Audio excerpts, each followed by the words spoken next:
Muito boa tarde a todos e todas, senhoras e senhores deputados. Queria agradecer aí o deputado Paulo Guedes do Bem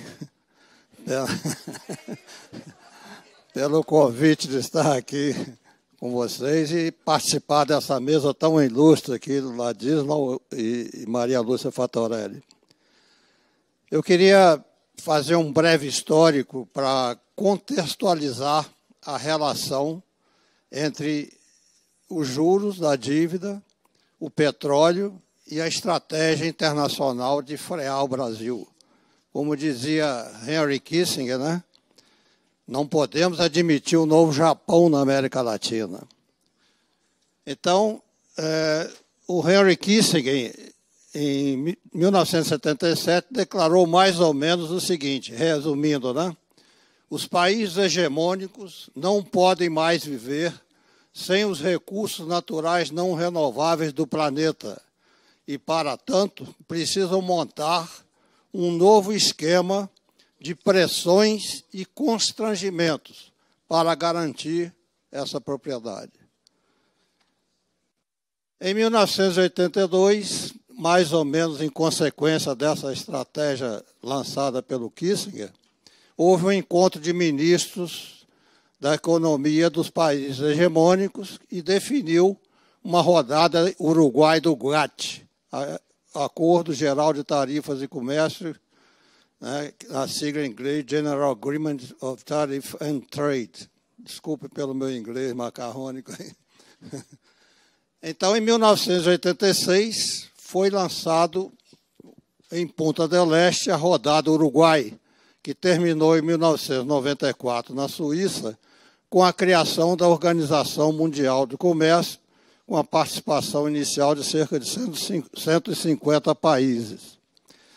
Nessa rodada foram lançadas as bases do neoliberalismo e da globalização que favorecia, a globalização era o favorecimento dos Estados Unidos, principalmente. Dessa rodada saíram diretrizes tais como desregulamentação, os países teriam que mudar as suas leis, né? Privatizações em massa, proteção às patentes, o TRIPS, os países hegemônicos têm muito mais patentes registradas do que nós, países em desenvolvimento, portanto, é a proteção da tecnologia deles. Abertura econômica, dolarização da economia, ferindo a soberania dos países, e a mais maléfica de todas para o Brasil, impedir que países potencialmente hegemônicos se desenvolvam e coalizões hostis. Eu vou repetir porque isso é muito grave. Impedir que países potencialmente hegemônicos se desenvolvam e coalizões hostis. Na América Latina, quem é? Brasil, coalizões hostis, o Mercosul. E no mundo, a China e a Índia na Ásia. Né? Então, um dos instrumentos mais eficazes, como mostraram a Maria Lúcia e o Ladislau, é a taxa de juros. Porque todos os países desenvolvidos baixaram a sua taxa de juros para próximo de zero. E o Brasil sempre conviveu com essa taxa de juros absurda que corrói toda a sua possibilidade de desenvolver. Então, essa estratégia tem como um dos pontos fundamentais a manutenção da taxa de juros absurda, que é a nossa, que é a maior do mundo, e falando em taxa real, então nem se fala. Em 1989, então, ocorreu o Consenso de Washington. O Consenso de Washington, convocado pelo governo Bush pai, foi para pressionar os dirigentes latino-americanos para implantarem aquelas diretrizes que saíram da rodada Uruguai. Entre elas, frear o Brasil, o Mercosul, a China e a Índia. Nessa reunião participaram o FMI, o Banco Mundial e o Tesouro Americano. E eles apresentaram para os dirigentes latino-americanos, pressionados, várias estratégias de marketing e comunicação para implantar essas diretrizes. Eu e o Ricardo Bueno fizemos um livro chamado Glossário Neoliberal, onde tem mais de 100 expressões defendendo isso. Caiu o muro de Berlim, o Estado é incompetente e coisas desse tipo. Né? Passavam aí na imprensa esses slogans que justificavam privatizações, etc. Tentaram implantar tudo no governo Collor, mas o Collor caiu, o Itamar não topou e só conseguiram no governo Fernando Henrique. Em 1993, o Centrão tentou uma reforma na Constituição que era prevista para corrigir erros de redação, virou uma proposta de mudança total da Constituição. O Itamar mandou empregados das estatais subsidiar os parlamentares. Eu fui participante pela Petrobras e, felizmente, nós conseguimos, através de informações profundas e corretas, fazer com que essa reforma não acontecesse. Mas, em 1995, Fernando Henrique, surfando na fama do Plano Real, foi eleito presidente em outubro de 94. Passou um tempo nos Estados Unidos e, ao assumir em janeiro de 95, seu primeiro ato foi enviar ao Congresso projeto de reforma do capítulo 5 da Constituição Federal, a ordem econômica, que continha 5 itens. Primeiro, igualou empresa estrangeira à empresa nacional. Antes tinha uma diferença, a empresa estrangeira só poderia concorrer, por exemplo, na área de minérios, com 49% das ações. A partir daí, 100% a empresa virou empresa nacional, inclusive com direito a financiamento do BNDES, para comprar nossas empresas, demitir empregados e fazer a privatização danosa para o país. O número 2, quebrou o monopólio da navegação de cabotagem, abrindo os rios brasileiros às embarcações estrangeiras, para escoar essas riquezas que foram abertas.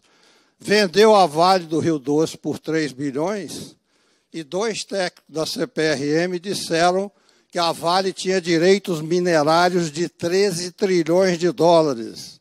Esses técnicos foram mandados para o exterior para parar de falar bobagem. Então, deram cargos a eles no exterior para impedi-los de continuar falando.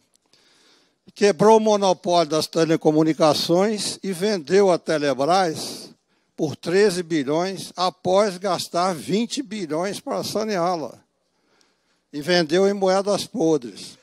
O CPQD, que era o centro de pesquisa da Telebrás, que desenvolvia telecomunicações de alto padrão, TV digital, etc., foi fechado, tinha 25 pesquisadores de nível internacional, 24 pediram demissão e o remanescente se suicidou. Quer dizer, a tecnologia de telecomunicações brasileira foi totalmente desbaratada. Quebrou o monopólio do gás canalizado e a Shell comprou a maior distribuidora de gás, sendo que a Petrobras foi impedida de entrar na concorrência para comprar com gás. A Petrobras distribuidora. Tirou da Petrobras a condição de operadora única do monopólio estatal do petróleo, porque há uma confusão. O monopólio não é da Petrobras. O monopólio estatal do petróleo é da União. E a Petrobras foi criada para ser a sua executora. Então, no parágrafo 1º do artigo 177 da Constituição, nós, da EPET, pusemos uma redação que o Brasil não poderia dar o petróleo como garantia de dívida, porque o México fez isso e as suas reservas caíram de 50 para 5 bilhões de barris. Então, o Fernando Henrique tirou esse parágrafo e colocou um outro dizendo que o monopólio poderia ser exercido por empresas estatais e privadas. Em 1997, Fernando Henrique elaborou e fez aprovar no Congresso Nacional a Lei de Concessão, a 9478, que, em seu artigo 26, quebrou definitivamente o monopólio da União, porque dá a propriedade do petróleo para quem o produzir. Em 2000, o Raistu foi lá na Bolsa de Nova York e vendeu 36% das ações da Petrobras na Bolsa de Nova York, levou o Pelé, coitado, como inocente e útil, para fazer. Eles estavam totalmente a fim de comprar essas ações, vendeu por 5 bilhões de dólares, que, ao câmbio da época, representava 8 bilhões de reais. Pouco tempo depois, a Petrobras foi valorizada na Bolsa em 400 bilhões de reais. Então, 36% não está longe de 8 bilhões. Né? Incentivou os estados a venderem suas ações e a propriedade governamental, que era de 84% do capital social, caiu para 38%. No governo Lula, com a cessão onerosa e capitalização da Petrobras, a participação cresceu para 48%. Mas no governo Bolsonaro voltou para 36,75%. Então, na distribuição de dividendos do ano passado, de 215 bilhões de reais, o governo ficou com 79% e as empresas, as acionistas privadas, com 136 bilhões, sendo que 95 bilhões são os acionistas da Bolsa de Nova York, né, Jorge Soros e os fundos abutres. Pois é. O governo, exato, a Maria Luísa está lembrando que essa participação de 79 bilhões foi para pagar a dívida aos bancos. Né? Em 2001, o Pedro Parente era presidente do Conselho de Administração da Petrobras e Raistu, presidente da companhia. Tentaram privatizá-la, chegando a mudar o nome para Petrobras. Naquele período de 2 anos de Raistu, a Petrobras teve 65 acidentes graves para uma série histórica de menos de um acidente por ano. Então, a ideia era jogar a Petrobras contra a opinião pública para poder justificar a privatização. Em 2006, descoberto o pré-sal, a maior jazida dos últimos 30 anos, que foi descoberta, poderia transformar o Brasil numa grande Noruega. A Noruega, com a descoberta do seu petróleo no Mar do Norte, saiu da condição de segundo país mais pobre da Europa para o país mais desenvolvido do mundo nos últimos 7 anos. Só usando bem o seu petróleo, desenvolveu tecnologia, educação, saúde, investimentos no país, e nos últimos 7 anos, o melhor índice de desenvolvimento, melhor bem-estar social, melhor educação, saúde, etc. Então, o Brasil, com o pré-sal, poderia se tornar uma grande Noruega, mas está sendo impedido. Em 2008, Lula criou um grupo de trabalho para rever o marco regulatório, porque a Lei 9478 do Fernando Henrique, segundo os diretores da Petrobras informaram, esse petróleo será todo transferido para o exterior, se mantiver esse marco regulatório. Então, criou um grupo de trabalho interministerial e, nesse mesmo ano, foram roubados 4 notebooks da Petrobras num container da Halliburton. A Halliburton é a maior coordenadora de petróleo estrangeiro do mundo, inclusive é a autora da invasão do Iraque. A Halliburton tem como competição, compete com ela, né, rival, fazer perfilagem dos poços. Como a Schlumberger ganhou a concorrência e fez a perfilagem do pré-sal, a Halliburton não tinha acesso aos dados. E os notebooks da Petrobras sumiram no container dela. É uma história que, na minha opinião, os laptops foram roubados por ela. Mas teria que detalhar aí essa afirmativa.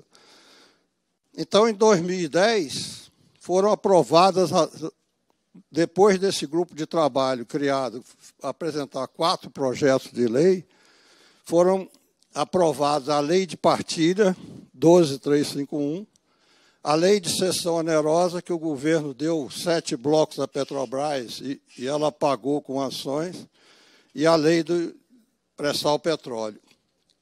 Vou correr um pouquinho, presidente.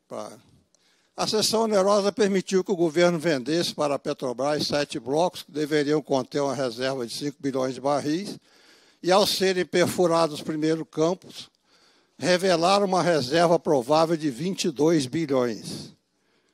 A Dilma deu à Petrobras o direito de explorar esse excedente, mas o governo Temer tomou da Petrobras e leiloou, mas a Petrobras comprou 90% dos campos e deu 2 empresas chinesas 10%. Em 2014, Edward Snowden, funcionário da Agência Nacional de Segurança Americana, denuncia que a agência espionava o governo Dilma e os dados do pré-sal da Petrobras. Disse até que essas informações foram passadas à Lava Jato. Em 2016, Dilma, que vinha proporcionando investimentos da ordem de 50 bilhões por ano, em dólar corrigido, no sistema de produção do pré-sal, vinha sendo pressionada pela auditora Pricewaterhouse, que ela ficou fragilizada, como ela não descobriu, não denunciou o Petrolão. Então, a Pricewaterhouse, para sair desse abismo, pressionou a Dilma, recusando-se a assinar o balanço. Isso aí daria um problema econômico, que a Petrobras teria que pagar todas as dívidas à vista, e aí, pressionada, a Dilma nomeou o Aldemir Bendini, e esse iniciou o processo de privatização, anunciando vender 50 bilhões em ativos.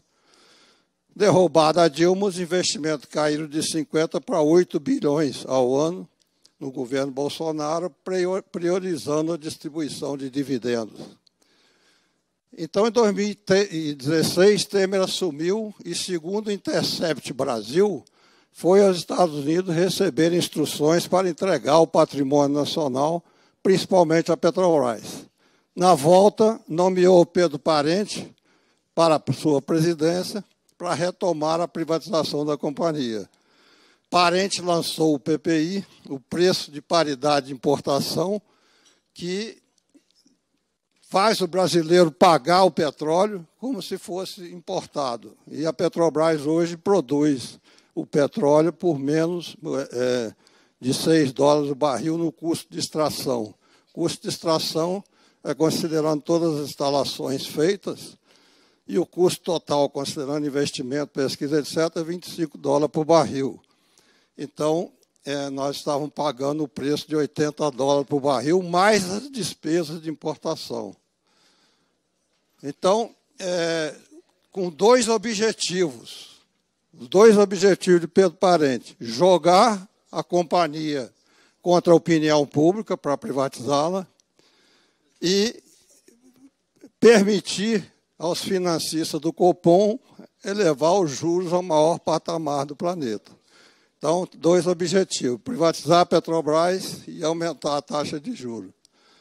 Retomando o processo de privatização, Parente vendeu ativos estratégicos de alto valor por preços subavaliados. E, com isso, esses ativos vendidos viraram dinheiro para pagar dividendo. Os ativos vendidos a preço de banana viraram para pagar dividendo. Estou terminando, presidente. A gasolina, então, a manipulação dos preços dos combustíveis, desde o governo Temer, né? A gasolina custa, para ser produzida, R$ 1,10 por litro. Na bomba, ela cabia a Petrobras R$ 3,31 por litro. Como a Petrobras fornece 75% e o álcool 25%, na realidade, a Petrobras recebia pelo álcool pela gasolina que ela fornecia na bomba, R$ 4,41, custando para ela R$ 1,10. Aí vem o diesel. O diesel é um descalabro, né? Porque também custa R$ 1,10 por litro para ser produzido e chegou a ser vendido na bomba por R$ 7,20, cabendo a Petrobras R$ 4,50 por litro. Mas como a Petrobras fornece 90% e o biodiesel 10%, agora é 12%. O valor real que a Petrobras recebia por 100% do litro de diesel era R$ 5,00. Então, um lucro de mais de 400%. Ela tem 63% de participação, né? O imposto é baixíssimo.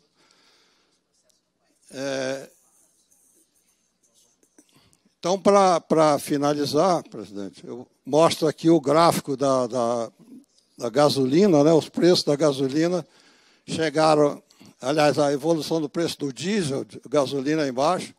O diesel chegou a R$ 4,50, né? Que é por 90% que a Petrobras fornecia. Então, na verdade, o diesel para a Petrobras remunerava R$ 5,00 por litro, custando a sua fabricação R$ 1,10. É um lucro de mais de 400%. Né? Aí, no governo Lula, deram uma derrubada no preço, claro, ainda está alto, né? Mas, com isso, a taxa de juros, a inflação despencou. Por quê? Porque o diesel é o combustível que faz o transporte de alimentos, de pessoas, de materiais, portanto, é o principal responsável pela elevação da inflação. Em 2022, os alimentos tiveram inflação de 31% em média. Isso provocado pela elevação brutal do litro de diesel vendido para os transportadores. E agora, inexplicavelmente, o presidente da Petrobras, a direção da Petrobras, fez um reajuste de 25% do preço, sem nenhuma justificativa, né? Quer dizer, a Petrobras, com 3,2, recebe mais de 100% de lucro, não precisa mais do que isso. Por que elevar para 3,80? A mesma coisa com a gasolina. Então, a queda da inflação nesse período não tem nada a ver com os 13,7% do juro do Banco Central, tem a ver com a queda dos combustíveis. Foi isso que derrubou a inflação. Okay. Não foi a taxa de juros elevada. Então, é isso aí, presidente, que eu queria apresentar e agradeço imensamente a oportunidade de estar aqui falando para vocês.